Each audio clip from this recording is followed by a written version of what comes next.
Sometimes we face the trouble that Wi-Fi has internet access, but our PC or laptop doesn't have the internet power or access.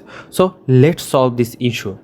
First of all, you have to check this stuff, whether computer is connected with the cable properly or not. Second, check the cable again, is it connect with router or not. And third, check the router power is on or not. Now we have to check the computer LAN card, is it really working or not. So that is why you have to go to the CMD line and run as the administrator, and then you have to type the ping 127.0.0. it is actually loopback address.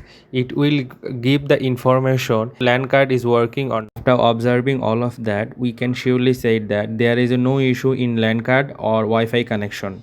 Now we have to configure some troubleshoot internally. First, we have to go to the device manager, and where we will see the network adapter and click over there. You will see the Realtalk GBE family, and then click the left button and update it, and go to the search automatically, and then you will see it has successfully updated.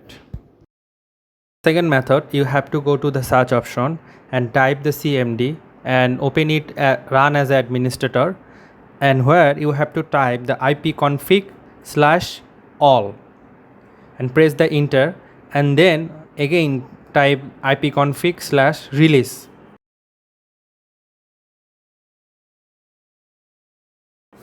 and third times you have to also type the ipconfig/flashdns,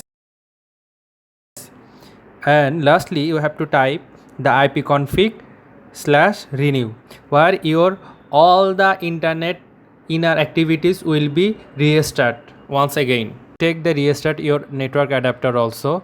So I hope your problem will be disappear after this methodology apply in your computer. Hope you enjoy a lot of this video and you got a lot of wisdom from my videos. Then please hit the subscribe button and press the bell icon.